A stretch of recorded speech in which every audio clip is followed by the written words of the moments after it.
नसरुद्दीन, मुल्ला नसरुद्दीन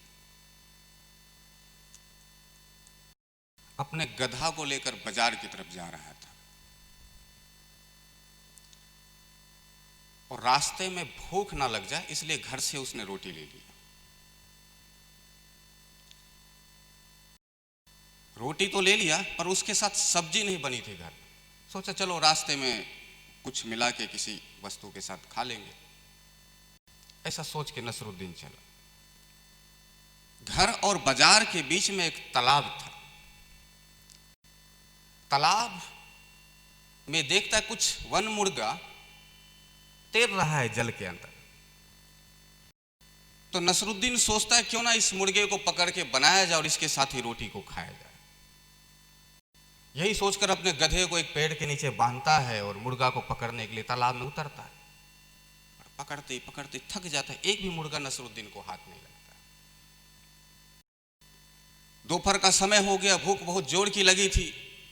बोला ठीक है, मुर्गा यदि हम पकड़ भी लेते तो क्या करते, बना के ही तो खाते और जल में ही तो बनाते।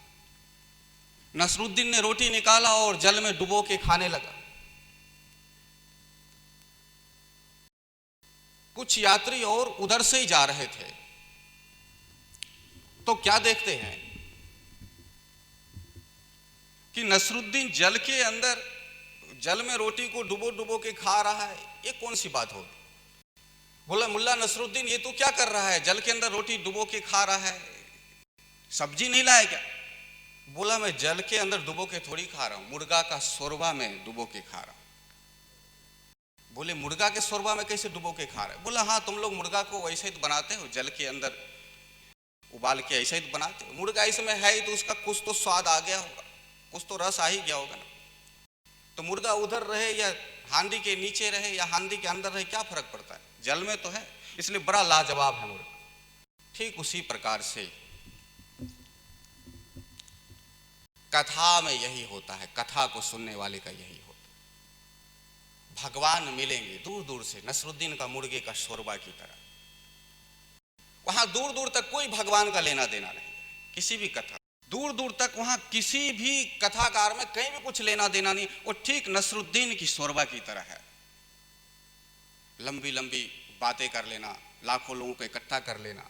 ना वहां राम है, ना वहां कृष्ण है, ना वहां ज्ञान है, ना वहां कुछ है। सिर्फ वहां पे गए, बैठे, सुन रहे कथा को, आनंद से आनंदित हो रहे। वो नसरुद्दीन का सूखे हुए रोटी की तरह, कोई रस नहीं है। सही में वहां मुर्गा कोई बनाया नहीं गया है, मुर्गा है ही नहीं, बस एक ख्यालात का मुर्गा है जो नसरुद्दीन ने रोटी को डुबाया खाया। उसी तरीके से लाखों लोग कथा में शरीक होते, ना कथाकार का कुछ है और ना उसका कुछ है।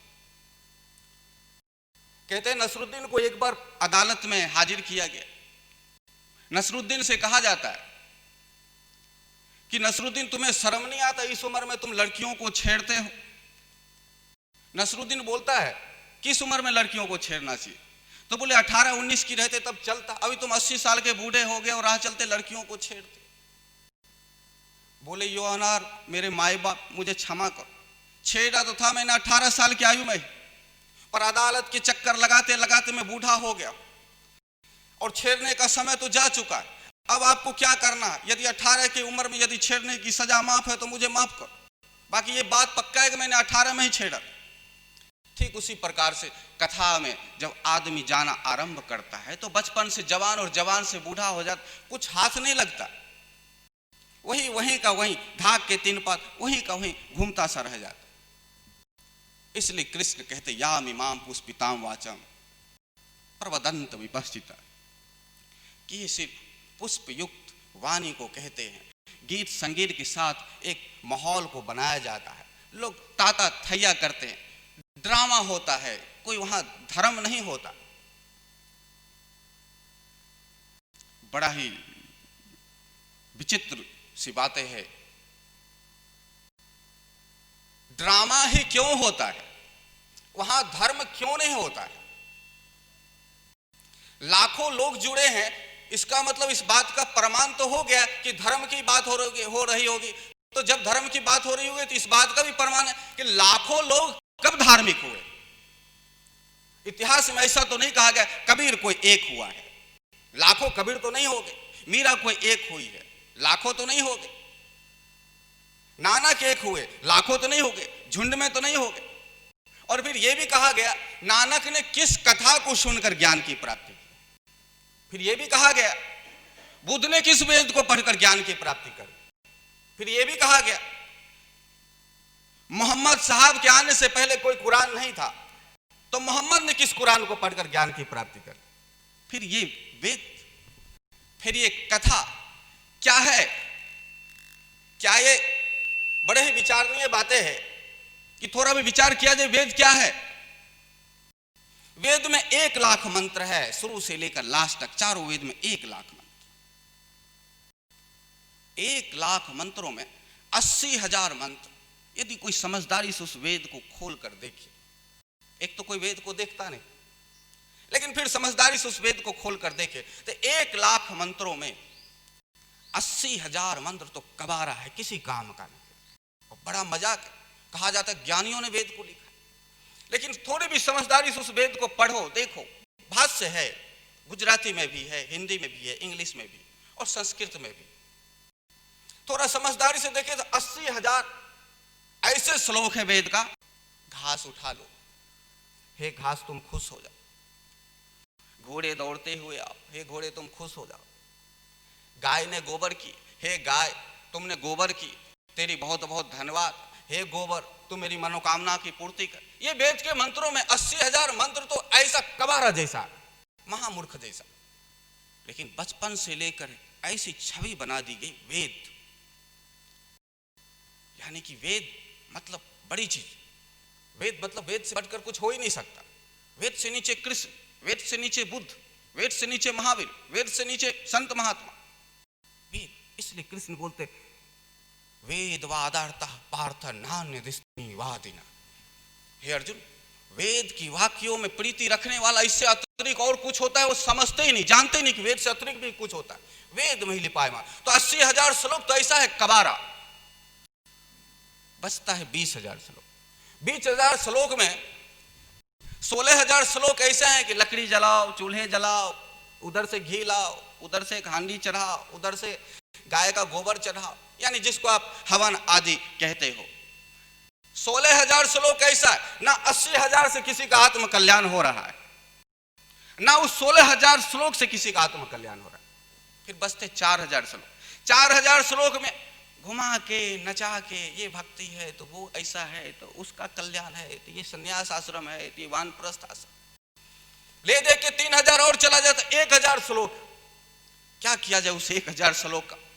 कहां ढूंढेंगे? 1,00,000 श्लोक में से 1,000 श्लोक को कहां ढूंढेंगे? तो चंद उपनिषदों का सारांश को निकाला गया, इक्का दुक्का, यानी 1-2% पूरे श्लोक में ऐसा होगा कि आदमी के कल्याण की बात होगी। बात ऐसी होगी जैसे भूसे में से सुई को ढूंढने जैसा, किसी भूसा में सुई को फेंक दे और फिर उसको ढूंढा जाए, ऐसा ही हो जाता। तो कहा जाता है कि प्राचीन समय में और आज के समय में भी, जो अभी भी चल रहा है, गुरुकुल में गए कुछ विद्वान, कुछ ब्राह्मण विद्वान बनने को गए, वेद के प्रेमी, हम वेद को पढ़कर हम बड़े ज्ञानवान बन जाए, ऐसा करके पहुंचते हैं। 12 साल अध्ययन किया गुरुकुल में जाके, वेद का अध्ययन किया, यजुर्वेद, सामवेद, अथर्ववेद, ऋग्वेद सब कंठस्थ कर लिया। और फिर जो उसमें से सारांश स्वरूप से कुछ उपनिषद आदि था उसको भी कंठस्थ कर लिया। फिर जो 18 पुराण था उसको भी कंठस्थ कर लिया। अब वह बन गया विद्वान। उसके आचार्यों ने कहा, बेटा तुम तो दुनिया के सबसे बड़ा विद्वान बन चुके, अब तुम जाओ धर्म का प्रचार प्रसार करो। उसमें से 4-5 मित्र जो एक साथ पढ़ते थे बोले, हमारा गांव भी तुम्हारे गांव के पास में ही और उसके पास में मेरा गांव, क्यों ना एक साथ ही चले। बोले ठीक है चलो एक साथ। वेद को पढ़कर आया, विद्वान बन गया, एक दोराहे पर आकर खड़ा हो जाता है और सोचता है 12 साल के बाद मैं आ रहा हूं, मेरे घर की तरफ का रास्ता कौन सा है? वही बातें आप लोग के साथ होता है। जिंदगी निकाल लेते हो यहां। जीवन कभी या तो कथाओं में बर्बाद करते हैं, या बच्चों में बर्बाद करते हैं, या परिवार में बर्बाद करते हैं, और एक समय आपके जिंदगी में आता है कि दोराहे पे खड़े हो जाते हो, भगवान इस तरफ है या भगवान उस तरफ। सीधी सी बात, जिस रास्ते से आए हो उसी रास्ते से जाने का उपाय है। से आप आए हो वही आपका मंजिल है। आप कभी देखते हो अपने घर से कभी किसी दूसरे सिटी में जाते, कहीं शहर में जाते, तो फिर रिटर्निंग आने के लिए वही मंजिल रहता है आपका। इसलिए जहां से आए हो वही आपका मंजिल, लेकिन दोराहे पे खड़े रहते हो। भगवान उस तरफ होगा कि भगवान उस तरफ होगा, इसकी बातें सच्ची है या उसकी बातें सच्ची। फिर वेद कहता है, पुराण कहता है, और जहां लाखों लोग जाते हैं उसका तो प्रमाण है। विदेश का एक अभी कुछ दिन पहले शायद तुर्की की घटना है, 400-500 भेड़ एक साथ जा रहे थे, एक पहाड़ के ऊपर से एक भेड़ ने छलांग लगाया, दूसरे सारे भेड़ ने छलांग लगा दिए। और इतिहास में पहली बार ऐसा हो गया कि सार्वजनिक रूप से कोई जानवर भी सुसाइड करता है। मंथन कर रहा है वैज्ञानिक, ऐसा कैसे होगा, सबके सब मरे, लेकिन कुछ बच गए। भेड़ के ऊपर भेड़, भेड़ के ऊपर भेड़ गिरता गया तो कुछ गादले जैसा काम हो गया, इसलिए 10-20 भेड़ उसमें से बच गए, बाकी सब मर गए, 200-300 भेड़ एक साथ। उसी तरीके सामूहिक हत्या, जहां जाए शादी करे तो सामूहिक रूप से सबके सब भागो। शादी करना, 2 बच्चे पैदा करना है तो सबको 2 बच्चे ही पैदा करना, 18 करना है तो सबको 18 ही करना, एक सामूहिक रूप से एक झुंड की तरह चल पड़ता, एक सामूहिक हत्या। इसलिए कथा में ज्ञान है तो सबके सब चलो कथा की तरफ, वो कह रहा है उसमें ज्ञान है, सब की तरफ चलो। ना हमारे पास मापदंड है ना कुछ ऐसा, बस भीड़ एक मापदंड है। इसी तरीके सुसाइड होता है। इसलिए जिंदगी के दोराहे पर आकर आदमी खड़ा हो जाता है, किस तरफ जाए, उस तरफ या उस तरफ। वेद पढ़कर आए, एक मित्र ने बोला भैया वेद खोलो देखो उसमें क्या है, उपनिषद खोलो, पुराण खोलो, कहीं तो लिखा होगा। तो लिखा था महाजनो येन गतः स पंथा, जिस मार्ग से महाजन जाते हो उसी मार्ग को चलो, यह पवित्र मार्ग है और अच्छा मार्ग। महाजनों मतलब महात्मा जन, महाजनों मतलब दिव्य जन, महाजनों मतलब भीड़ में से कोई एक व्यक्ति ऐसा निकला है जो ज्ञान को उपलब्ध हो गया। महाजन, जन मतलब आदमी, महा मतलब महान आदमी। लेकिन वहां होता क्या, महाजनों येन गतः स पंथा, जिस मार्ग से महाजन जाते हो। महाजन मतलब ये यजमान, जो पूजा पाठ करवाने में जो दक्षिणा आदि देते, यजमान महाजन, इसको देखा गया। और ये पंडित देखता क्या है, महाजन एक लाश को उठाकर राम नाम सत्य है, राम नाम सत्य है, राम नाम सत्य है करके आगे की तरफ बढ़ रहा है। अब पीछे से सैकड़ों लोग चल रहे हैं। कभी शमशान की यात्रा देखा होगा आप लोगों ने, शरीक भी हुआ होगा, उसी तरीके शमशान की तरफ यात्रा कर रहे हैं, राम नाम सत्य है, राम नाम सत्य है करके, और उसके पीछे पीछे सैकड़ों लोग जा रहे हैं। महाजनों यन गतः स पंथा, ये महाजन जहां जा रहे हैं शायद वही मेरा मार्ग होगा, उसी रास्ते पे हमें चलना चाहिए। चल पड़ता है विद्वान, 4-5 जितने थे साथ में। आगे जाके क्या देखता है, एक गधा शमशान में खड़ा था।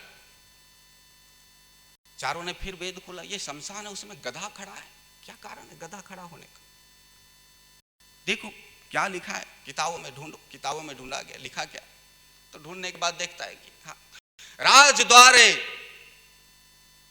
चौ शमशाने, राजद्वारे शमशाने चौ तिष्ठित सौ बांधवा। राजद्वार के पास और शमशान के घाट पर जो खड़ा हो वह बंधु होता है, प्रिय होता है, बांधव होता है। राजद्वारे पर क्यों खड़ा हो तो क्यों बंधु होता है।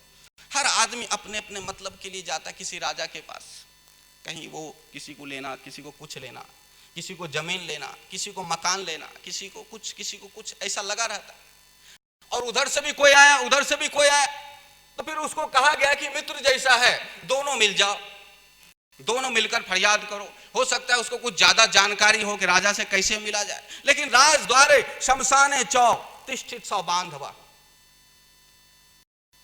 राजद्वारे और शमशान में जो खड़ा हो वो बांधव है। देखा गधा सामने खड़ा, इसका मतलब ये हमारा बांधव है, ये हमारा प्रिय है। गधा के पास गया, फूल पत्ती चढ़ाया, आओ प्रिय, आओ भैया बैठो। सभी पंडितों ने जितना भी वेद पढ़ के आए थे उसकी पूजा पाठ में लग गए, मेरा भाई मिला, मेरा भाई मिला। थोड़ी देर के बाद क्या देखता है, एक ऊंट दौड़ता हुआ जा रहा है बड़ी तेजी से।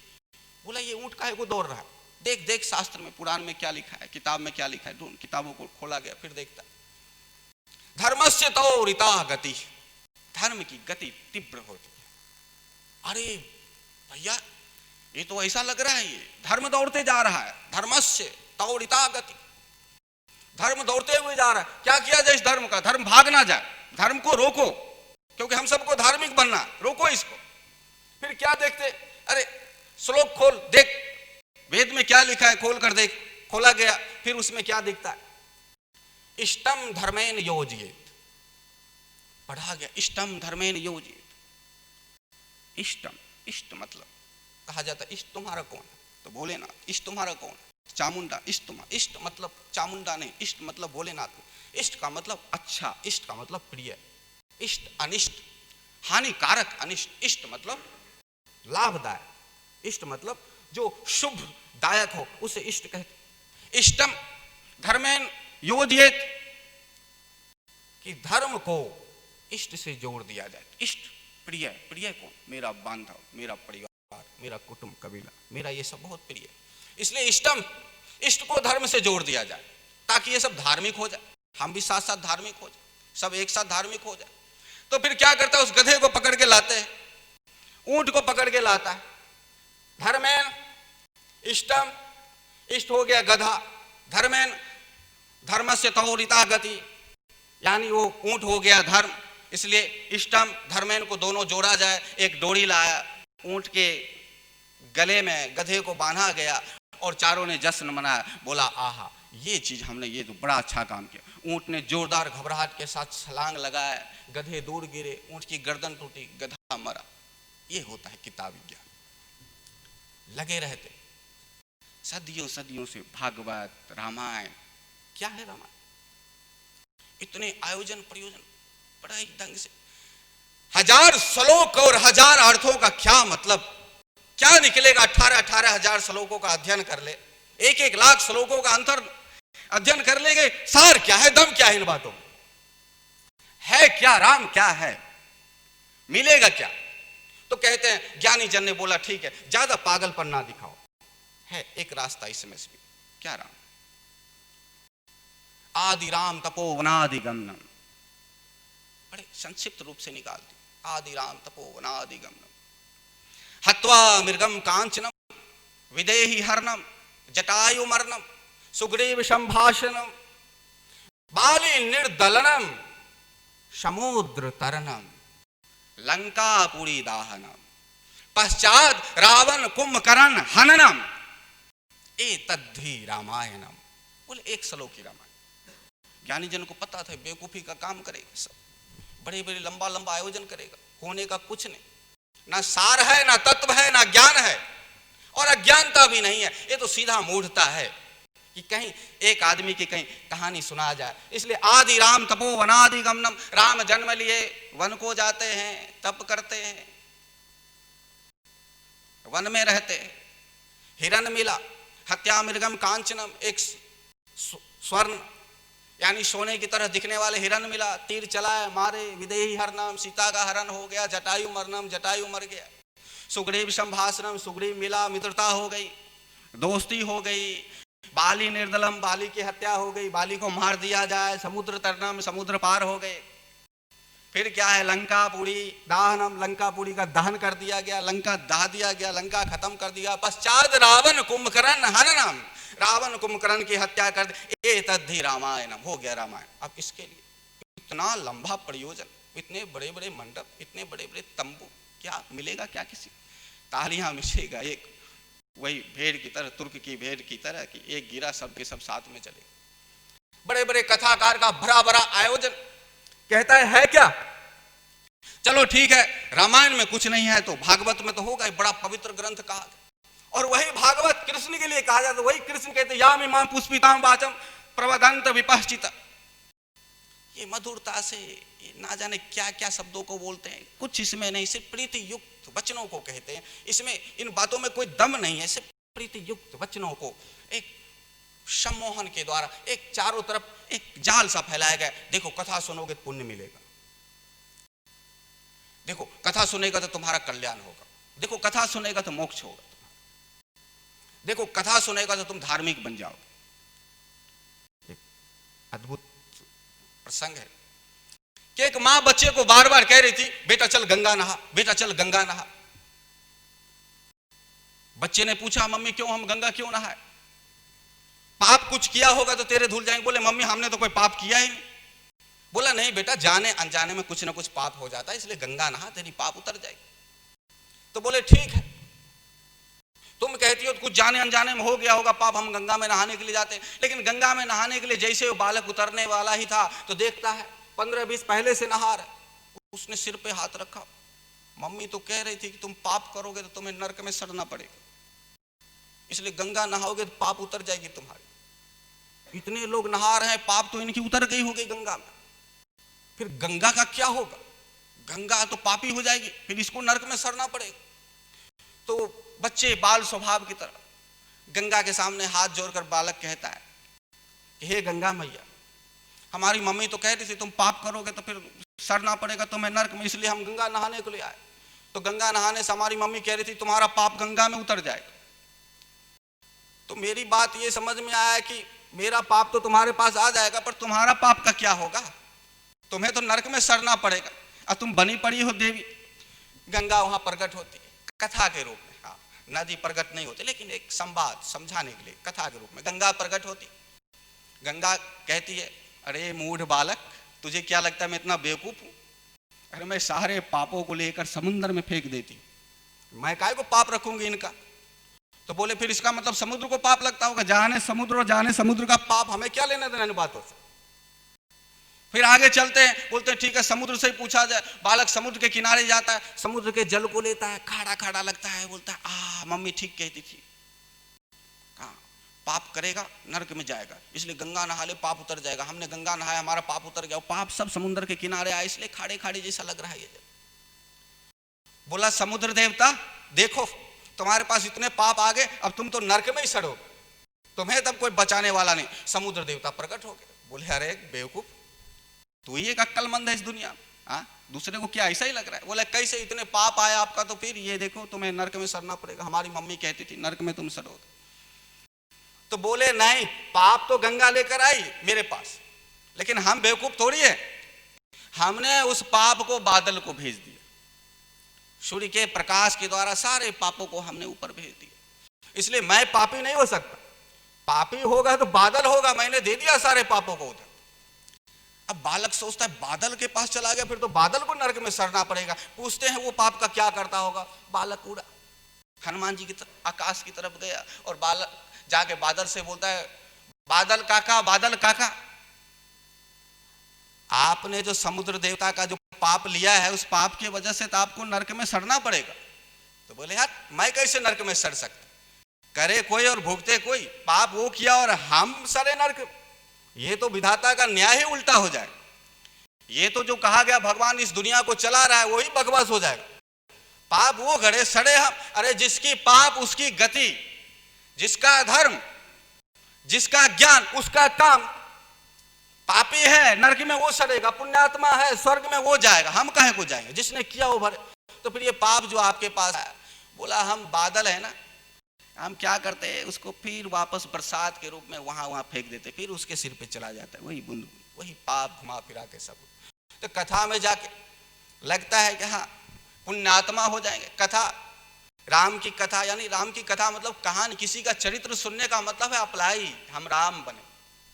राम से कम कुछ नहीं, हनुमान भी नहीं बनना, भरत भी नहीं बनना, राम ही बने।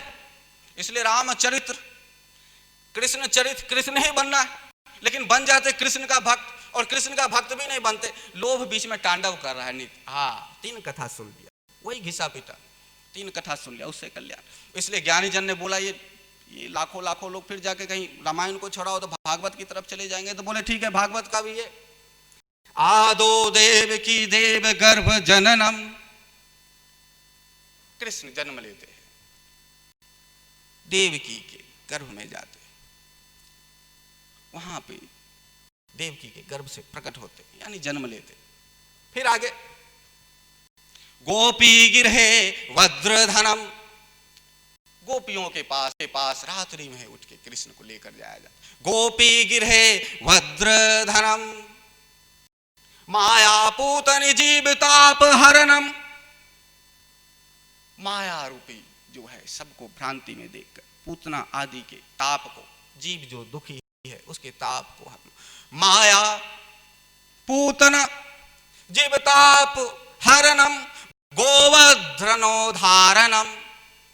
फिर गोवर्धन को उठाते, गोवर्धनोधारणम, गोवर्धन को उठाते। कंस छेदनम, कंस का वध करते। कंस छेदनम कौरवादि हननम, फिर कौरवों की हत्या करते। कुंती सुता पालनम, फिर कुंती का पुत्र जितना है उसको मार्गदर्शन करते, पालन करते। एतद्धि श्रीमद् भागवत पुराणम कथितम श्री कृष्ण लीलामृतम। ये होगी भागवत, भागवत खत्म। 7 दिन इधर तांडव, वहां तांडव, जगह जगह आयोजन किया। कितना बड़ा षड्यंत्र। और किसी कथाकार को कभी ऐसा नहीं बुलाया जाता है कि आप हमारे शहर में पधारिए, नहीं, बड़ा आयोजन। कहते हैं चोर चोर मुसेरे भाई, चोर की ग्रुप एक होती। कोई मंदिर का बनावट हो रहा होगा, मंदिर की प्राण प्रतिष्ठान किया जाएगा, बड़े और भी बड़ा रूप से इसका जालसा का रूप दिया जाए, एक ऐसा किया जाए कि एक तमाशा बन जाए, धर्म ना हो कि एक तमाशा हो जाए। जैसे अभी कुछ दिन पहले उमिया माता का यहाँ चल रहा था प्राण प्रतिष्ठा। अब धर्म, इतने लोग धार्मिक हो जाए, स्वर्ग वाले भाग भाग के इधर आ जाएंगे। जब इतने लोग धार्मिक होंगे, लाइन लगा रहे, जय उमिया जय उमिया जय उमिया, ये जो चलता है अंबे का, जय अंबे जय अंबे जय अंबे, गला काट के जीने वाले। तो जब किसी बड़ा प्राण प्रतिष्ठान होना होता है, कहीं पर भी बड़ा आयोजन किया जाता है, फिर इन बड़े नाम चेहरे वाले को, कोई कथा में दम नहीं, जिसका चेहरा फेमस हो गया, प्रसिद्ध हो गया, जैसे राजनीति की तरह मोदी का ही लगाएगा फोटो जगह जगह, दूसरे भी कई योग्य नहीं, जो प्रसिद्ध है, एक चेहरा क्या लाया जाए। इसलिए अरविंद केजरीवाल दिल्ली में कहता था, ठीक है मैं नहीं मुख्यमंत्री तो और कौन बताओ, ये तिवारी या किरण बेदी, कौन है मेरे बराबर का, एक चेहरा तो बताओ। नरेंद्र मोदी तो नीचे आने से रहा, हम ही हैं, दूसरा तो है। नरेंद्र मोदी भी कहता ठीक है अब की बार मोदी नहीं तो फिर कौन, राहुल गांधी, फिर कौन, एक चेहरा लाया जाता है। इसलिए जो प्रसिद्ध चेहरा हो चुका है किसी भी तरीके से, राम कथा के रूप में हो या भागवत कथा के रूप में हो, उस कथाकार को लाया जाए, फिर लाखों लोगों को जुटाया जाए, वहां पे इकट्ठा किया जाए, एक तमाशा बनाया जाए, डिंग डिंग डिंग डिंग डिंग डिंग किया जाए। कोई धर्म, हे अर्जुन, धर्म बड़ा तमाशा हो चुका है। इसलिए याम इमाम पुष्पिताम वाचम प्रवदंत विपश्चित, फिर वहां पे पुष्पित युक्त होकर, कितना बड़े भाग्यशाली हो आप लोग, श्रीमद् भागवत कथा को सुनने के लिए आए। परीक्षित ने सुना था, उसका कल्याण हुआ। भगवान सुखदेव ने कहा था, कृष्ण तो 1-2 को तारण किया, भागवत ने तो कितनों को कल्याण किया। याम इमाम पुष्पिताम वाचम प्रवदंत विपश्चित वेदवादार्थः पार्थ नानदनिवादिन। ये पुष्पित युक्त बात करके अब फिर बार बार वेद का दाखला देंगे, वेद में ये लिखा है, वेद में ये लिखा है, वेद में ये लिखा है। कौन वेद से हुआ है? मुझे भारत का एक भी महापुरुष ऐसा नहीं दिखता है जो वेद से प्रकट हुआ हो, वेद को पढ़कर हुआ। और ना ही कोई गुरु के पास कोई जाए तो वेद को पढ़कर आया और उसे ज्ञान की प्राप्ति हुआ, कहीं नहीं। चेतन महाप्रभु, रामकृष्ण परमहंस, स्वामी विवेकानंद, कबीर, मीरा, रैदास, रमन महर्षि, एक लाइन सा लगा है निसर्ग दत्त, जहां देखो एक लाइन सा लगा। कोई वेद का पाठी नहीं, कोई भागवत को सुनने वाला नहीं, कोई रामचरितमानस को पढ़ के नहीं आया था, किसी में कुछ नहीं, बस गुरु के सानिध्य में गया, तपस्या किया, साधना किया और सत्य को जाना। कोई भीड़ नहीं, कोई आडंबर नहीं, गुफाओं को खोजा, जंगल को खोजा, एकांत को खोजा, पेड़ के नीचे बैठ गया, साधना किया, निकल गया। लेकिन फिर एकत्रित किया जाए ऐसा करके, तो वही देखा कि जब धर्म आदि को एकत्रित कर दिया, गधा आदि को एकत्रित कर दिया वहां, तो फिर कहता है कि वही वेद पाती पंडित फिर आगे बढ़ता है। कहीं कुछ प्रयोजन नहीं, कहीं कुछ वो नहीं, वेद का रट्टू, पोपट ज्ञान, वेद की रट्टू, ऐसा करके जब आगे बढ़ता है तो क्या देखता है, एक पत्र जल में बहता हुआ आ रहा है उस पंडित का। वेद पठन, भागवत की कथा, रामायण की कथा, सबको सुन के रट्टू की तरह हो गया। और फिर जब रट्टू की तरह हो गया, यानी समझ लिया हम तो विद्वान हो गए, हम तो ज्ञानी हो गए, तो फिर चलता है, आगे बढ़ता है, शमशान से आगे जाता है, गधा मरा, ऊंट मरा, पंडित फिर आगे बढ़ता है, विद्वान फिर आगे बढ़ता है, नदी है, नदी बह रही है, एक पत्र उसके अंदर आ रहा है, बड़े आनंदित होता है। बंधु, वेद को खोलो, भागवत को खोलो, कुछ लिखा होगा, उसके अनुसार हमें चलना, जो शास्त्र में। और शास्त्र अलग होता है, धर्म ग्रंथ अलग होता है। शास्त्र बड़ा ही पवित्र शब्द है, शास्त्र। इसलिए कृष्ण वेद पढ़ो ऐसा नहीं कहता, पर यह कहता है शास्त्र के अनुसार चलो। कृष्ण कहते शास्त्र का मतलब शास्त्र, शस्ता, जिसे ज्ञान हो गया हो वह जो बोले वह शास्त्र है, सस्ता, जिसे सत्य का बोध हो गया। अब जो बोलेगा वो शास्त्र हो गया, सस्ता से जो शब्द निकले वो शास्त्र है। इसलिए कृष्ण वेद पर, पुराण पर, कुरान पर किसी पर नहीं कहते, भागवत पर, देवी पर, देवता पर नहीं कहते, लेकिन शास्त्र पर कहते, ज्ञानी जन के विषय में कहते हाँ वो जो बोलेगा वो शास्त्र होगा, वही शास्त्र। इसलिए शास्त्र अनुसार चल, यानी गुरु अनुसार चल, वेद अनुसार ना चल, गुरु अनुसार चल, ज्ञानी अनुसार चल। क्यों? क्योंकि वो स्वयं पता है ना, डूब के निकले हैं ना, संसार में पहले वो भी डूबे थे, डूब के निकले, इसलिए उनको पता है तुम्हें भी डूबने से बचा लेंगे। लेकिन वेद ये नहीं बचाएगा तुझे। तो वही देखता है सामने से पत्र आ रहा है, तो आग मिष्यति यत पत्रम तदा समान से तारस्यति। हे बंधु, हे मेरे मित्र, तूने भी साथ साथ वेद का पठन किया, हमने भी साथ साथ किया। वेद तो ये कह रहा है, शास्त्र, वेद शास्त्र, वेद धर्म ग्रंथ तो ये कह रहा है, आग मिष्यति यत पत्रम, जो पत्र बहता हुआ आए वह भवसागर से पार कर देता है। तो फिर क्या किया जाए? बोला ये भवसागर से पार करने वाला पत्र है। पत्र मतलब पत्ता, ये जो पेड़ पौधे के पत्ते हैं वो बहता हुआ आ रहा। बोला ये भवसागर से पार करेगा, वही पत्ता, वही पत्ते में लिखा है भागवत, वही पत्ते में लिखा है रामायण, वो पत्ता आपको पार करेगा। किसी को ये ज्ञानी जन जरूर हंसता होगा कि श्री गुरु चरण सरोज रजा निजमन मुकुट सुधार वर्णोर अकबर विमल जैसे जोदायक फलचा। हनुमान चालीसा पढ़ लिया और वो पत्ते पे लिखा है और हम पार हो गए। और कितना झूठा ये तुलसी कहता है, जो यह पढ़े हनुमान चालीसा हुए सिद्ध साखी गौरी सा। कितना झूठा। कभी किसी हनुमान चालीसा को पढ़ने वाला ये सोचा जो यह पढ़े हनुमान चालीसा, जो यह पढ़े हनुमान चालीसा हुए सिद्ध, वो सिद्ध होगा। मैं एक को भी नहीं देखता हूं, सबको मैं हनुमान चालीसा दे लेता हूं, कोई सिद्ध हो जाए तो मैं मान जाऊं। हुए सिद्ध, वो सिद्ध हो जाता। साखी गौरी सा, यानी महादेव और पार्वती इस बात की साक्षी है, वो देख रही, किसी को नहीं देख रही, ये महादेव या पार्वती। और कितना झूठा तुलसी लिख दिया, हुए सिद्ध साखी गौरी सा। बकवास। वही पत्र, वो पत्र तराता। जितनी बार पाठ करोगे, जितनी बार भागवत सुनोगे, जितनी बार कथा सुनोगे, सब ये तुम्हें पार करेगा। तो देखा वो पत्ता पानी में बहता हुआ, जो स्वयं पानी में बह रहा हो। ये भागवत, कुरान, ये पुराण, ये बाइबल सब आदमी के अधीन है। आदमी बचा के रखे तो ठीक, आदमी छोड़े तो लुप्त। लेकिन ज्ञान किसी के अधीन नहीं है। ज्ञान सत्य है, ज्ञान जीवन की धारा है। ज्ञान चलते चलते बगैर पढ़े ही आपको आभास करेगा क्या है संसार। जैसे दुख सुख को देखे, जैसे डमाडोल को देखे, अपने आप वह है सत्य वचन जो आपके मुखारबिंद से लगता। जब जब आपको लगता होगा संसार आसार है, समझो कि आप सस्ता हो चुके, आपके मुख से गुरु महाराज बोल रहे हैं। जब जब लगे बहुत कष्ट दे रहा है, बहुत दुख है संसार, कितना भी कुछ कर लेता हूं तो भी यही चल रहा है, जब जब ऐसी बात आया आप उसी समय ज्ञान की धारा पर चल पड़े।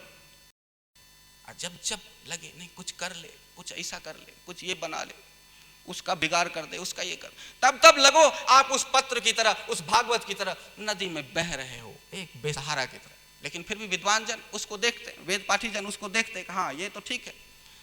आगमस्यति यत पत्रम, जो पत्र बहता हुआ आ रहा हो, तदासमान से तारस्यति, ये तारने वाला है। उसमें से एक ने छलांग लगा दिया पत्ते पे कि यही भवसागर से पार करेगा। मिल गया, वेद में जो लिखा था मिल गया। छलांग लगाया, डूबने लगा वो व्यक्ति।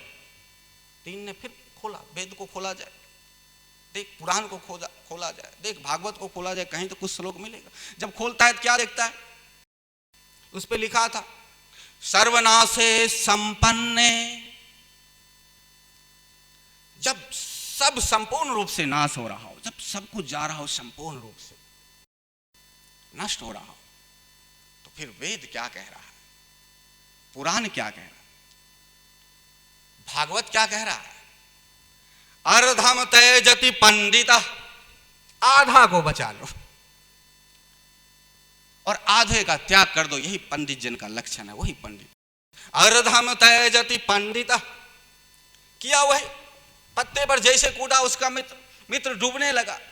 सब्जी काटने का चाकू लेके साथ चलते तो उन दिनों ऐसा रिवाज था, कहीं जाओ रास्ते में कुछ बनाना हो तो एक छोटा सा हथियार रखा जाता, कहीं डंडा काटना हो, कहीं लकड़ी काटना हो, कहीं धुना लगाना हो, तो उस समय एक परंपरा था कि वो एक लेकर ही चलते थे।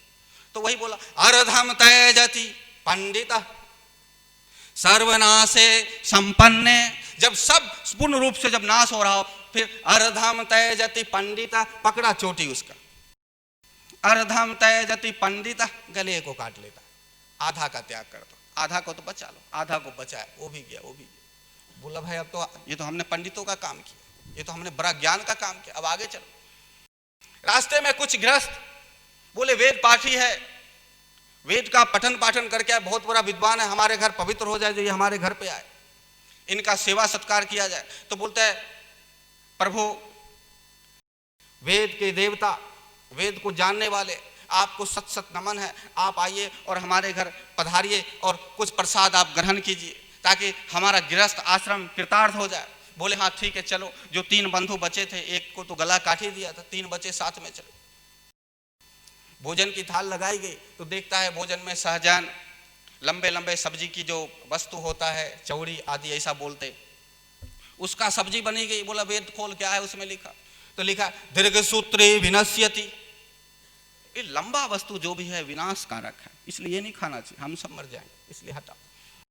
फिर रोटी को देखता है तो फिर बोलता अति विस्तार विस्तीर्णम, ये बड़ा चौड़ा है, अति विस्तार विस्तीर्णम तद्भवेनम चिरायुषम, ये अति विस्तार, ये आयु को छीन करने वाला है बंधु, वेद अनुसार चलो, इसको छोड़, तुम खाओगे तो तुम्हारी आयु हीन हो जाएगी। और ये दीर्घ सूत्री विनश्यति, ये विनाश कर देगा, भूखा ही रह गया। ये होता है वेद का। कथा कह कह कर कथाकार भी भूखा रह जाता है, कथा कह कह कर कथाकार भूखा रहता है और उसका श्रोताजन भी भूखा ही रह जाता है। कहीं उसको ना धर्म हो पाता है ना ज्ञान हो पाता है। ठीक नसरुद्दीन की अदालत की तरह छेड़ा तो था मैंने 18 साल की आयु में ही, अब जो सजा बनता है दे दो। बुढ़ापे में हमने लड़की को नहीं छेड़ा, 18 साल की आयु में था तभी छेड़ा, वही गया तो था शुरू में ही। 12 साल 14 साल वेद को भी पढ़ लिया, 12-14 साल कथा भी कह लिया, 12-14 साल सुन भी लिया, जिंदगी निकल गई। कहते हैं एक व्यक्ति किसी कथा में सुनने के लिए गया और बैठा, देखता है लाखों लोग कथा सुन रहे हैं और वो सामने कथा कह रहे, कृष्ण ये हैं, राम ये हैं, भगवान ये हैं, भगवान प्रकट होंगे, तुम्हारे दुखों को हरण करेंगे। वह व्यक्ति उठता है, चल पड़ता है, भगवान हमारे दुखों को हरण करे, चल पड़ता है और 12 साल साधना करता है, ज्ञान को उपलब्ध होता है। फिर सोचता है मैं उस कथा में बैठा था जाके, हमें तो बकवास लगा, हम उठ के आ गए और फिर मैं सत्य की खोज के लिए गया, मैं सत्य को तो उपलब्ध हो गया। अब 12 साल के बाद जाकर देखो ये क्या क्या होता है। 12 साल के बाद क्या देख, वही कथाकार कथा कह रहा है, कथाकार ने नियम अलग अलग बनाए, नभ में जाके करो, समुद्र में जाके करो, जितनी उल्टा पुल्टा काम करोगे तो उतनी ज्यादा प्रसिद्धि होगी। इसलिए समुद्र में ही 7 दिन जाके पनडुब्बी के अंदर कथा करके आए, ऊपर ही जाके प्लेन में 7 दिन तक कथा कह रहा है ताकि लोगों को लगे, क्योंकि यामी माम पुष्पिताम वाचम, कुछ तो प्रभावित करने के लिए लोगों को करना ही पड़ेगा। क्या हो रहा, ये रामायण की कथा आकाश में हो रही, आहा कितने बरभागी होंगे कि आकाश में हो रहा है, कितने बरभागी होंगे कि समुद्र के नीचे हो रहा है। 7 दिन कथाकार नीचे जमीन के अंदर भी, पताल में भी जाके किया कि 100-200 फुट नीचे गहराई में किया, 7-8-10 आदमी 50 आदमी को लेके उधर कथा कह रहा है, इस प्रकार के। तो जाकर देखते तो क्या होता है, देखा कथाकार ने आयोजन प्रयोजन बढ़ा दिया, श्रोतागण की संख्या भी बढ़ गई, लेकिन लोग वही सब थे जो 12 साल पहले सुनने को आते थे। कथाकार वही था, वही रट्टू पोपट की तरह कह रहा, हाँ आज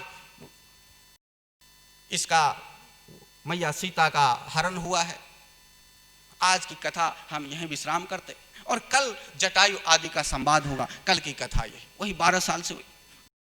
आज जटायु का प्रसंग हो गया, अब प्रभु श्री राम जाएंगे सुग्रीव से मिलन करें, सुग्रीव संभाषणम, इस प्रकार के चलता है।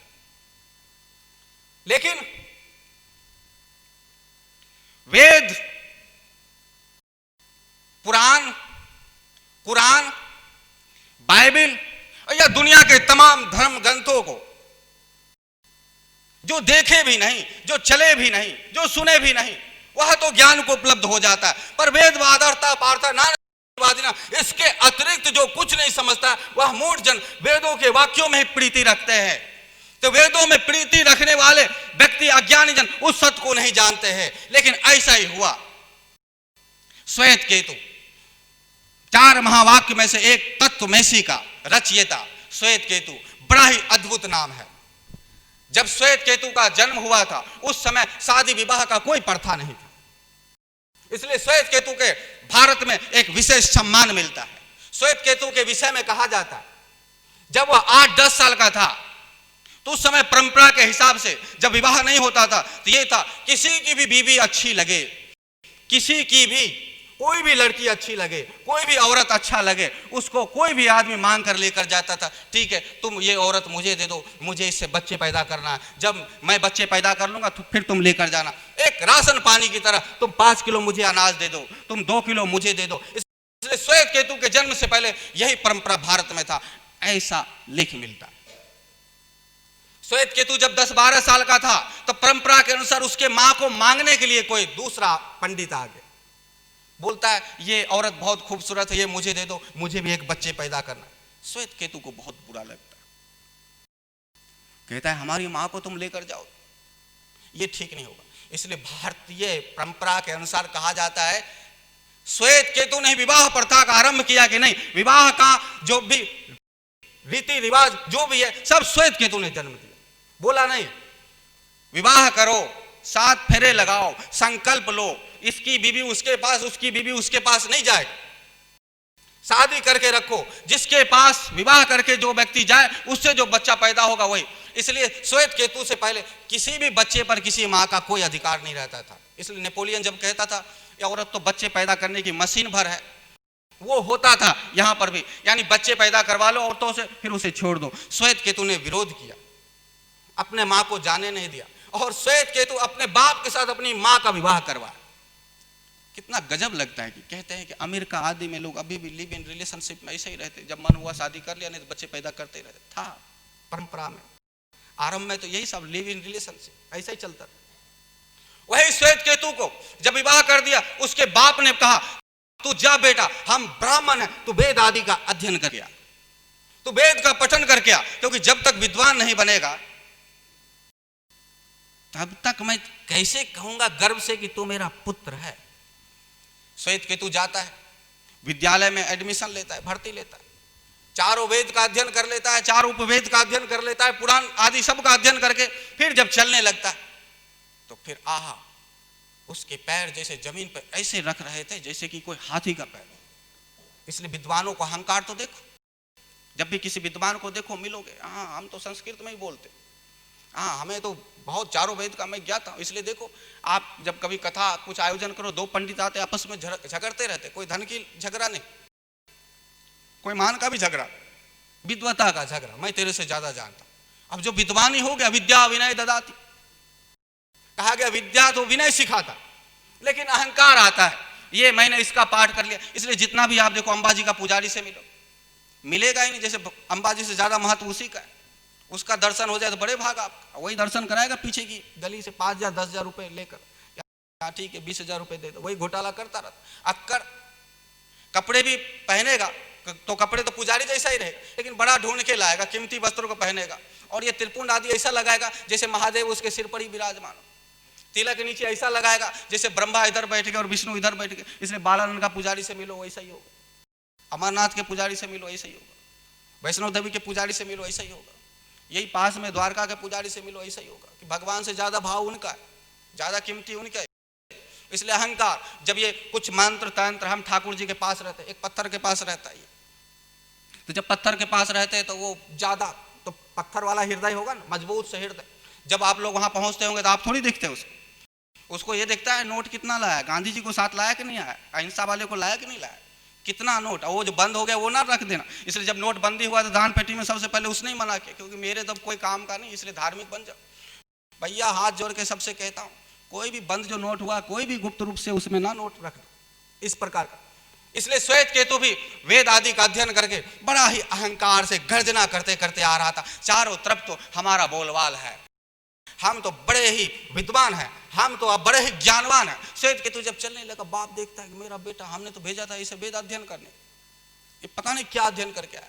बाप ने दरवाजा बंद कर लिया, श्वेत केतु आता है और मम्मी से कहता है, माताजी पिताजी को बुलाओ जल्दी, मैंने आज उनकी इच्छाओं को पूर्ति किया है, वो भेजे थे मुझे वेद अध्ययन करने के लिए, मैं टॉप में आया हूं, नंबर 1 है, बहुत 99% लेकर आया, पूरा यहाँ से यजुर्वेद से लेकर सामवेद, सामवेद से लेकर ऋग्वेद सब कुछ लो, उपवेद वाला भी कर ले, शायद में जो ग्रामर व्याकरण था उसको भी रट के आया, पढ़ के आया। इसलिए पिताजी को बुलाओ, और वो तो खुशी से पागल हो जाएंगे, गले लगाएं। लेकिन सब बाप पागल थोड़ी होता है। हाँ, ये कोई डॉक्टर बनने को भेजा किसी बाप ने कलेक्टर बनने को भेजा, किसी बाप ने कॉलेज यूनिवर्सिटी आदि में भेजा, पढ़ के आ गया, तो बेटा के आने से पहले थाली लेके बाप खड़ा रहा था, हाँ मेरा बेटा आ रहा है, टॉप करके आया, मेरा बेटा है टॉप कर। सब बाप पागल थोड़ी होते, कुछ बाप तो ये भी देखता है टॉप किया भी कि नहीं किया। कुछ हमने सीखने को भेजा था, कहीं ऐसा तो नहीं कि उल्टा हमें सिखाने को आ गया। जब हम कुछ अध्ययन के लिए भेजा, यानी हमने पढ़ने के लिए भेजा, तो पढ़ने के लिए भेजने का मतलब साफ है, हम जानवर से इंसान बनाने को भेजा। हम इंसान को भेजे जानवर बन के आए, ऐसा तो नहीं। इतना अहंकार का पुतला बाप ने दरवाजा बंद किया, खोलना ही नहीं दरवाजा। मम्मी बोल तो सही, श्वेत केतु आया, वेद का बहुत बड़ा विद्वान है, किधर भी नाम पूछो, इस कोने में पूछो, साउथ में, नॉर्थ में, ईस्ट में, वेस्ट में, किधर भी पूछो, जय जयकार हो रहा है। मार छापा में आया है, टीवी पर भी वो सब लेकर बैठा है कि आप कैसे इतना % लेकर आ गए। आप जैसे व्यक्ति हो तो ये तो बड़ा ही गर्व की बात है, किसी भी देश के लिए बड़ा। हाँ, पहले चोरी करता था, बाद में हमने सोचा मेहनत से ही पास होना, इसलिए मेहनत करने लगे। तो श्वेत केतु भी उसी अंदाज में था, बाप दरवाजा खोलने को राजी नहीं, और जैसे ही बोला उसने श्वेत केतु, मम्मी कहे ना पापा को हम पढ़कर आए। बाप ने भी कह दिया, आजी सुनती हो, कह दे उसको वापस जाए, पढ़ के नहीं आए, मुझे मूढ़ों का शकल नहीं देखना, मुझे तो मेरा पुत्र का शकल देखना। ये अहंकारी भिखारी का थोड़ी, मैंने पुत्र भेजा था, ये जानवर बन गया। सुना उसका बेटा श्वेत केतु बोलता, पिताजी ऐसा हमने क्या किया, चारों वेद का अध्ययन करके आया हूं, फिर आप कहते हो। अरे वेद का तो अध्ययन किया, भेद में अटक गया, भ्रम में अटक गया। अरे वेद तो मैंने तुझे सिर्फ ऐसा ही भेजा था, उसमें सार तत्व कुछ ऐसा हो वो सब ग्रहण करता, और इसी के द्वारा तुझे समझ आता है ज्ञान क्या है, वेद आदि मिथ्या, ये सब तेरी समझ में आ जाना चाहिए था। तेरी समझ में वेद मिथ्या है, समझ में नहीं आया। तेरे समझ में वेद भगवान है, और इसके लिए ही ब्रह्मा प्रकट होते, इसकी रक्षा के लिए कृष्ण आते, इसकी रक्षा के लिए बावन देव आदि आते, इसकी रक्षा के लिए वो जो कई रूप धारण करके आते, कभी हिरण्यकश्यप का वध करते, कभी हिरण्याक्ष का वध करते, इसी वेद की रक्षा के लिए। तो वही काम करके आया, तेरी समझ में आया, उसकी रक्षा के लिए तू वही करके आया। अरे जिसकी रक्षा ना की जा सके वो करके आना था, जो सबकी रक्षा करे वो करके आना था, ये भ्रम को मिटा के आना था। नहीं तो जीवन भर तेरे दिमाग में कीड़े की तरह चलता रहता, वेद सर्व कुछ, वेद सब कुछ, वेद ही सुख देने वाला है, वेद ही सारा चीजें का है, ये सारे चीजें तेरे अंदर घुसा पड़ा रहता। इसलिए जा वेद वादर्ता पार्थ नानी वादिना, वेद के अतिरिक्त जो वस्तु है, जो लोग समझते हैं कि वेद के अतिरिक्त कुछ नहीं है, उनसे तू ऊपर उठ। वेद के अतिरिक्त जो वस्तु है तू उसे जान करा, फिर तो मैं गले लगा लूंगा, फिर तो कहूंगा कि हाँ तू मेरा पुत्र है। बाकी तो मैं समझ लूंगा मैं बिना पुत्र का हूं, बे औलाद हूं। ऐसे औलाद का क्या, इसलिए पुत्र का अर्थ भी है पुत्र तारने वाला, पुत्र कल्याणकारी, जो हमें भाव सागर से पार करा दे, पुत्र हमें तीर्थ करा दे, पुत्र हमें गुरु से मिला दे, पुत्र हमें ज्ञान अर्जित कर करके लाए, पुत्र हमारा सहायक बन जाए, पुत्र सत्य के सानिध्य में ले जाने के लिए अपना जीवन दांव पे लगा दे। लेकिन वो पुत्र नहीं, पुत्र हम डॉक्टर बन जाए, पुत्र हम SP बन जाए, पुत्र हम देशद्रोही बन जाए, पुत्र हम बाहर की तरफ जाए, पुत्र हम धंधा कर ले, पुत्र सिर्फ जीविका के लिए इस शरीर का पोषण और पालन में जो जिंदगी निकाल दे, डॉक्टर बना, कलेक्टर बना, SP IG DIG, सिर्फ शरीर परवरिश में निकाल दे, वो पुत्र नहीं। इतना होशियार तो कुत्ता भी है, जन्म दे दो, देखो रोटी का टुकड़ा ढूंढ के ले आता है, खा लेता है।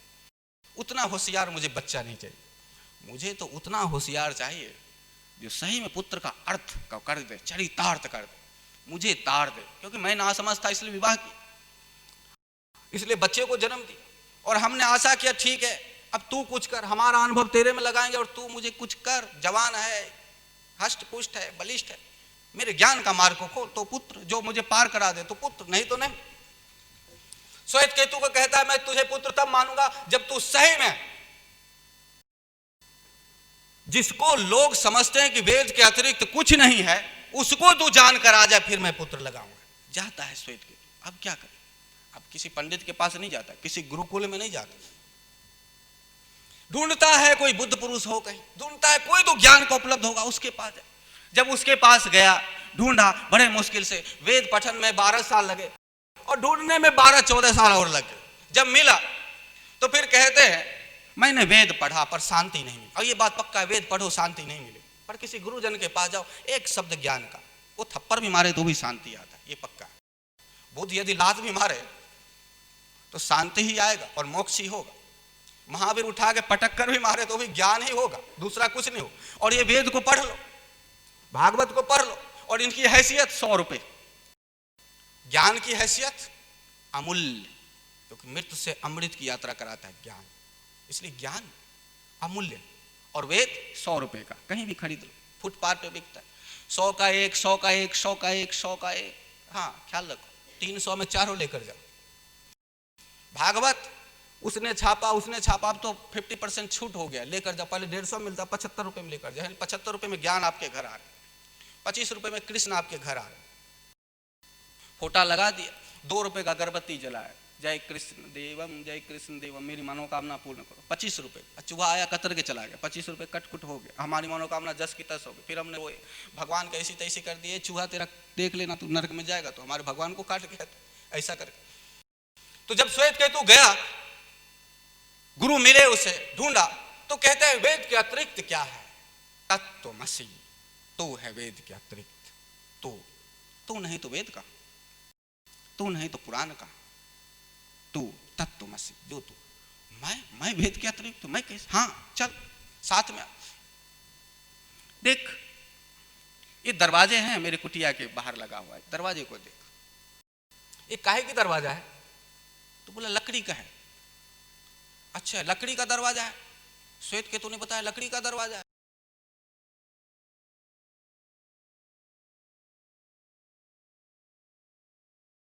लकड़ी का दरवाजा है। गुरु ने पूछा कि हाँ पक्का लकड़ी का दरवाजा है? हाँ तो ऐसा कर, दरवाजा लेकर आ, लकड़ी को छोड़ दे।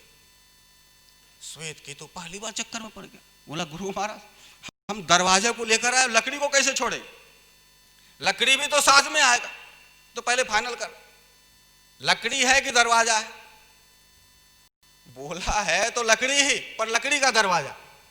ठीक उसी तरीके से तू है, तुझसे वेद के अतिरिक्त अन्यत्र जिसे कहता है वो सत्य तुझसे अतिरिक्त नहीं है, तू सिर्फ आकार है, वही सत्य, उसी परमात्मा का तू एक रूप है, एक आकार है। अब तुझ में से मैं कहूंगा तुझे, तू निकल जा और ये आ जाए, ऐसा कैसा होगा?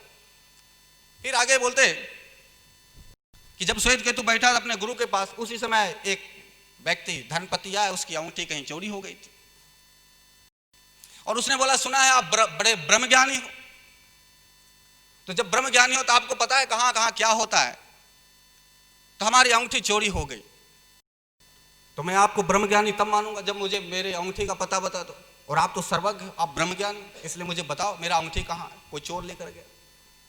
जोर से हंसते हो गुरु, बोलते अंगूठी का तो पता है, वो जहां भी होगा सोने में ही होगा, कहीं भी अंगूठी गई होगी सोना के अतिरिक्त और कहीं नहीं गई होगी, सोना में ही होगा, सोना के छोड़कर कहीं और नहीं होगा। तो बोले ये कैसी बात होगा, अंगूठी तो सोने की, अंगूठी है सोने की, लेकिन अंगूठी सोना में ही है, सोना के अतिरिक्त अंगूठी कहीं जा ही नहीं सकता, जो है सो सोना में ही है, इसलिए तुम बेफिक्र हो जाओ, सोना में, सोना है। इधर आकार बना लिया, उधर आकार बना लिया, उसी सोने का कूट पीट के, कभी बाली बना लिया, कभी मांग का मंगा बना लिया, कभी नाक का नथनी बना लिया, सोना को कूट के फिर आकार दिया, फिर गले का कभी हार बना लिया, उसी सोना को कूट के, कभी उंगली का अंगूठी बना लिया, कभी उसी सोना को कूट के, कभी हाथ का कंगन बना लिया। बस वो एक तत्वमसि, वह एक जो परमात्मा है, जो वेद के अतिरिक्त है, जो वेद को जानते और इसके जो नहीं समझते, वो वेद के अतिरिक्त जो है यह, उस परमात्मा से आकार भासता है। श्वेत केतु कहता है ये बात भी मेरी समझ में आ गई, पर ऐसा कैसा हो सकता है? बोले चल, तो कहते हैं कि ठीक है चल। गुरुजी ने उसको श्वेत केतु को बाहर निकाला, बाहर आने के बाद देखते देख वहां माटला पड़ी है, उसमें क्या है? बोले पानी। अच्छा देख वहां एक मटका पड़ा है, उसमें क्या है? बोले लौट भरा है, आटा भरा पड़ा। बोले देख वहां क्या पड़ा है? तो बोले थाली। बोले थाली किसकी है? बोले मिट्टी की। बोले पानी का माटला किसका है? बोले मिट्टी की। तो फिर बोले जिसमें वो जो आटा भरा है वो काहे की पात्र है? तो बोले मिट्टी की। तो एक ही पात्र से, एक ही मिट्टी से तुमने पानी का मतला बना लिया, एक ही मिट्टी से तुमने आटे भरने का बना लिया, एक ही मिट्टी से तुमने दूसरे दूसरे वस्तु को रखने का बना लिया, एक ही मिट्टी से। उसी प्रकार ये आभास भर ये जो शरीर जो दिख रहा है भांत भांत का, वो एक ही मिट्टी से है, पर मिट्टी एक है। वेद के अतिरिक्त वह जो आत्मा है, वह जो परमात्मा है, वह एक है, सिर्फ आकार अलग अलग है। यानी उसी मिट्टी का ये एक आदमी बना, एक कबूतर बना, एक चील बना, एक गाय बना, उसके अंदर जो बह रहा है वो एक ही है। कई सरोवर हैं, कई गड्ढा है, जल सब में एक ही है। बोले गुरुजी ये समझ में नहीं आता, थोड़ा और कुछ करो। बोले है, ठीक है, ऐसा कर, 10 बांस, 10, 12, 15, 20 जलपात्र मंगाया गया, मिट्टी का ही रख दिया गया, सब में जल भरा गया, और देखा कि बता इसमें सूर्य दिख रहा है? बोले हाँ दिख रहा है। उस पात्र में सूर्य दिख रहा है? बोले हाँ दिख रहा है। उस पात्र में सूर्य दिख रहा है? बोले हाँ दिख रहा है। उसमें दिख रहा है? बोले हाँ दिख रहा है। इसका मतलब बहुत से सूर्य है क्या? बोला गुरुजी सूर्य तो एक ही है, पर उसके छाया पर के सब में अलग अलग दिख रहा है। सूर्य एक है या अनंत है? 100 है, 200 है, 500 है, कितना है सूर्य? बोले गुरुजी सूर्य तो एक ही है, वही तत्वमसि, वही तू है, जो एक है वही तू है, वही है। वेद के अतिरिक्त बोध होता है, अहम ब्रह्मास्मि तत्वमसि, जो तू सो मैं। हाँ, सब में एक ही परमात्मा बह रहा है, अलग अलग नहीं है, टुकड़े में नहीं है, मेरा अलग, उसका अलग, उसका अलग, उसका अलग नहीं। जलपात्र में जिस प्रकार से भासता है अनंत सूर्य, पर सूर्य आकाश में एक ही है, उसी तरीके से सारा संसार एक जलपात्र की तरह है, और वो परमात्मा सब में से भासता है, सब में से प्रकाशित है वो परमात्मा। तो बोले गुरुजी थोड़ा और कुछ, जो सर्वज्ञता कहा जाता है, परमात्मा सर्वज्ञ है, उसके विषय में कुछ कहो। तो बोले ठीक है। एक कबूतर को पकड़ा उसके गुरु ने और श्वेत केतु को दे दिया। बोला देख भागवत सुन के कुछ नहीं हुआ तेरा, देख रामायण सुन के कुछ नहीं हुआ तेरा, वेद पढ़ा और तू शांति के लिए भटक ही रहा। अब तुझे पता चले तो इस कबूतर को लेकर जा और जहां कोई ना हो वहां इसके गले को मरोड़ के आ जा। याद रखना, गले को तब मरोड़ना जब इसको देखने वाला कोई भी ना हो। श्वेत केतु बोलता है जी गुरुजी, गया वहां से और एक बंद कमरे में गया, दरवाजे खिड़की बंद किया, बोला यहां तो कोई नहीं है, और श्वेत केतु ने जैसे उसके कबूतर को गर्दन को पकड़ा, फिर देखता है अरे दिन तो देख रहा है, देखने वाला दिन तो है। ऐसा करते हैं हम रात में करें। जब फिर रात में जाता है अंधेरे में, सभी लाइट को बंद कर देता है, कबूतर को पकड़ता है, बोलता है अब तो गर्दन मरोड़ ही देंगे। जैसे कबूतर को गर्दन मरोड़ने के लिए जा रहा है, बोलता है नहीं यहां भी तो है, ये कबूतर मुझे देख रहा है। जिस समय कबूतर के गर्दन को मरोड़ रहा था, उसकी 2 आंखें श्वेत केतु को देख रहा है टक टक, और श्वेत केतु उसे देख रहा है। कहता है करे ये मुझे देख रहा है, मैं इसे देख रहा हूं, और गुरुजी ने बोला था जहां कोई ना देखे वहां इसकी गर्दन मरोड़ना, तो ये तो मुझे देख ही रहा, अब मैं भी इसे देख रहा हूं। वो दौड़ता दौड़ता आता है, गुरुजी ये काम नहीं हो पाएगा, क्योंकि सब जगह देखने वाला तो है ही। मैं जैसे इसके कबूतर को गर्दन मरोड़ने को गया, ये तो मुझे देख ही रहा, अब मैं भी इसे देख रहा हूं। तो सर्वज्ञता यही परमात्मा की सर्वज्ञता है। आप कोई भी ऐसा कार्य नहीं कर सकते हो जो उसके एब्सेंट में हो, और कोई देखे ना देखे, कबूतर देखे ना देखे। यदि उस गुरु के सामने कोई और बड़ा गुरु होता तो कहता जा तू चाकू लेके अपने गले पर रगड़ के आ जा, और उस समय रगड़ना जब कोई देखने वाला नहीं हो। तब भी आप तो देख ही रहे हो ना, अपने गले को रगड़ रहे, आप तो देखने वाले हो ही ना। आप जिस समय हाथ को उठाए देख रहे, वही परमात्मा, वही तत्वमसि, वही वेद से पढ़े याम इमाम पुष्पिताम वाचम परवदंत विपश्चिता वेदवादर्थः पार्थ नास्ति निवादिना। वेद के अतिरिक्त जो है वह तत्वमसि है।